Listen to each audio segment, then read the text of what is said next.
আসসালামু আলাইকুম। আমরা এর আগের একটা ভিডিওতে দেখাইছিলাম এই দুইটা পিএলসি আমরা কিভাবে রিপেয়ার করব বা কি কি সমস্যা আমরা ফাইন্ড আউট করতে পারি সেই বিষয়ে একটু আইডিয়া দিয়েছিলাম। তো এখন আমরা এই দুইটার ম্যানুয়াল সম্পর্কে কথা বলবো। দেখেন, আমি একটু পাওয়ার বন্ধ করে আপনাদের বুঝাইতে গেলে এটা আমার জন্য খুব সুবিধা হবে, তবু আমি উপরের থেকে কিছুটা আপনাদের পাওয়ার, এই যে মানে আমি এখানে পাওয়ার দেওয়া আছে দুইটাই, দেখেন পাওয়ার মোডে আছে এবং কি এখানে একটা সুইচ আছে যার মাধ্যমে আপনি এটাকে রান করতে পারবেন। এই যে এখানে রান আছে, আবার এটাকে স্টপ করতে পারবেন, তাই তো। এখানে দুইটা সুইচ আছে, এরকম দুইটার ভিতরে দুইটা সুইচ আছে। এরপরে এখানে দুইটা ভেরিয়েবল আছে, এই যে এখানে দুইটা ভেরিয়েবল আছে।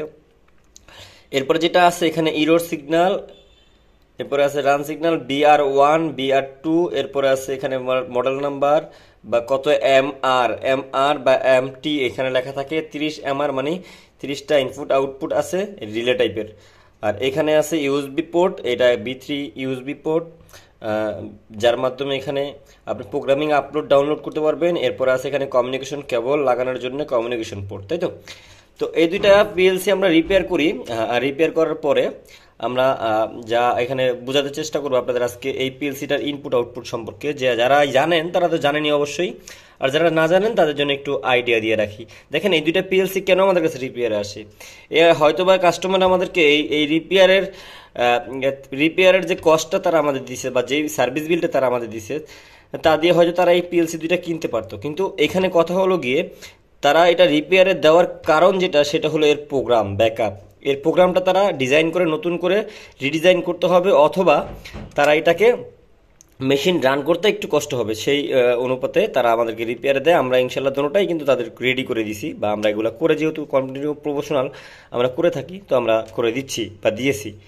তো এখানে এখানে দেখেন, এখানে এই পিএলসিটা ইনপুটগুলো আপনার এখানে পাওয়ার যেটা আছে সেটা হলো 220 ভোল্ট। 100 ভোল্ট থেকে লেখা আছে, দেখেন 100 ভোল্ট থেকে 240 ভোল্ট।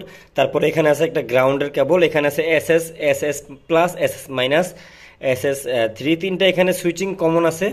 এই যে এখানে তিনটা সুইচিং কমন আছে, দেখেন তিনটা সুইচিং কমন আছে। এরপরে X1 X2 X3 এইভাবে X17 পর্যন্ত আছে। এই তিনটা হলো এর কমন সুইচিং এর জন্য। এই SS1 থেকে 1 2 3 থেকে এখান থেকে আপনি ইনপুট নিলে এগুলো কিন্তু রান হবে, পাওয়ার ইন্ডিকেট করবে।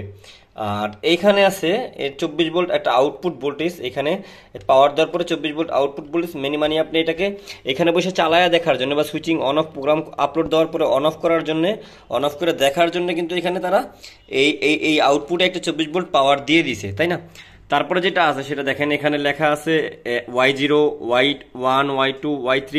এখানে যতগুলো কমন আছে এই কমনগুলো হলো আপনার নর্মালি যে আমরা কমন ভোল্টেজটা ইউজ করি সেটা। এখানে আপনি চাইলে 220 ভোল্ট অথবা 24 ভোল্ট দুইটাই কিন্তু এখানে ইনপুট করতে পারবেন কমনের ভিতরে। ইনপুট করার পরে সেটাকে প্রোগ্রামের মাধ্যমে আপনি রিলের আউটপুটের মতো করে এটাকে ওই Y0 দিয়ে বের করতে পারবেন।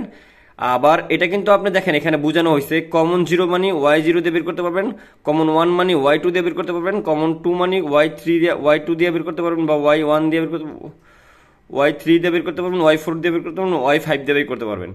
কমন 3 যেটা আছে সেটা হলো Y6 দিয়ে বের করতে পারবেন, Y7 দিয়ে বের করতে পারবেন, Y10 দিয়ে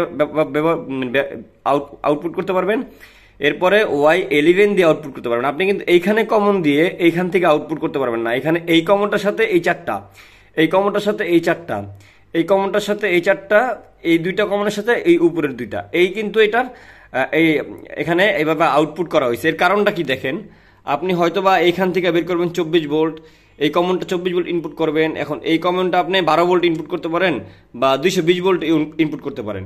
এই কমনটা আপনি গ্রাউন্ড ইউজ করতে ফেজ ইউজ করতে পারেন, এই কমনটা দিয়ে আপনি নিউট্রাল ইউজ করতে পারবেন। তো এখানে যেহেতু অনেকগুলো কমন দেওয়ার কারণ এই একটা, আপনি যদি সিঙ্গেল একটা কমন দিয়ে দিত আর সবগুলো দিয়ে বের করার সিস্টেম রাখতো তাহলে কি হতো, আপনি প্রত্যেকটা আলাদা আলাদা করে এই আউটপুট বের করতে পারতেন না বা আলাদা আলাদা ভোল্টেজ ইউজ করতে পারতেন না। বুঝতে পারছেন এটার কারণটা কি? এই সেম জিনিসটা কিন্তু এখানেও ব্যবহার করা হয়েছে। তো এটা প্রোগ্রামিং করতে যেহেতু একটা সফটওয়্যার প্রয়োজন পড়ে মিৎসুবিশি ইলেকট্রিকের, এখানে একটা সফটওয়্যার, সেটা আপনার ফ্রি সফটওয়্যার আপনারা অনলাইনে পেয়ে যাবেন বা আমাদের ওয়েবসাইটেও পেয়ে যাবেন। তারপরে এটা ম্যানুয়াল জেনে বা ম্যানুয়াল বুঝে আমাদের বিভিন্ন প্রোগ্রামিং ভিডিও আছে, সেগুলো দেখে আপনারা কিন্তু এটা শিখতে পারেন।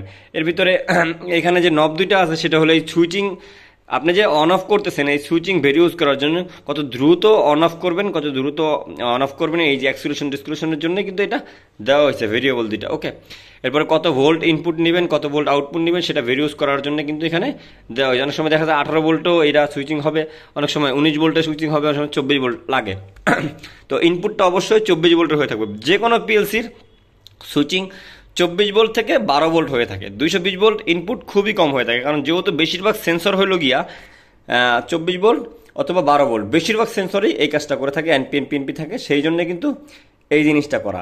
তো এইটার কেবল ইউএসবি কেবল আপনি বাজারে পেয়ে যাবেন, সফটওয়্যারও বাজারে পেয়ে যাবেন। প্রোগ্রামিং করার জন্য আপনি যেই যা যা টুলস প্রয়োজন আমাদের ওয়েবসাইট থেকে আপনি নিয়ে নিতে পারেন, এবং এই ধরনের কিছু পিএলসি আমাদের কাছে আছে স্পেয়ার, আপনারা চাইলে সেকেন্ড হ্যান্ড বা নতুন আমাদের থেকে কিনতেও পারবেন। তো আমাদের ওয়েবসাইটে গিয়ে এই জিনিসগুলো আপনার ইনফরমেশনগুলো জেনে নেবেন, www.updateautomationbd.com, অথবা আমাদের যে এই ভিডিওর ডিসক্রিপশনে কিন্তু আমরা এটা দিয়ে দিব।